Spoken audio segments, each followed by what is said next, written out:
Welcome to this video on 3 ways to draw an arc in 2D sketch mode of Autodesk Fusion.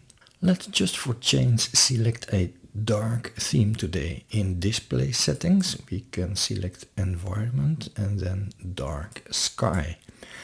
To open sketch mode we can click the create sketch icon in the toolbar and then we select one of the planes. Let's do the ground plane.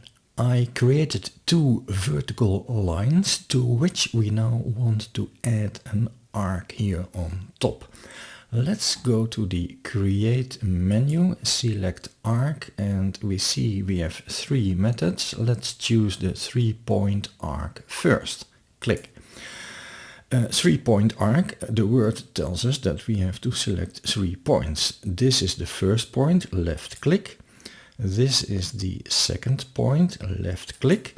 And now, we can click again and wherever we want. It doesn't show a dimension, so we have to eyeball it.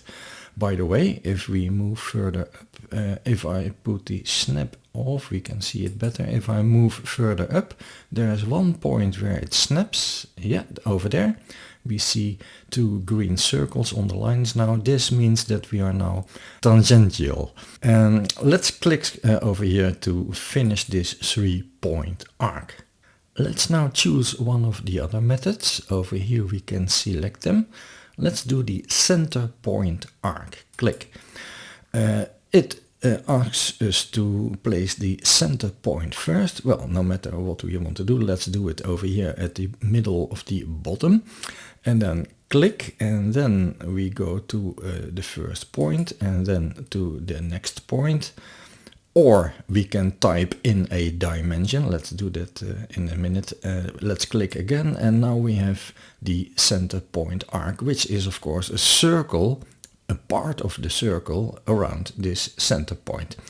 We can also do this, click for the center point and then create a length. You can put in a dimension if you want. And then start to create this arc, and we can again type in a dimension. Let's do 45 and then hit the left mouse button again, and it draws this arc around this center point and also places the dimension.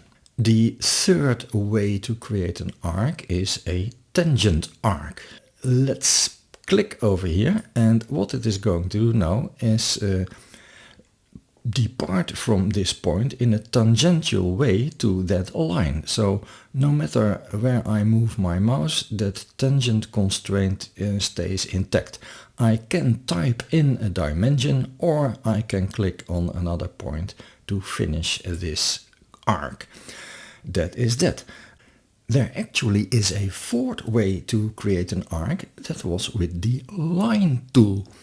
We saw that in video 1. Let me hit L on the keyboard to start the line tool. First line, click and let go, and then move the mouse and then click, but this time click and hold, and now start to drag, and there we have a perfect tangent arc. So that is the 4th way to create an arc.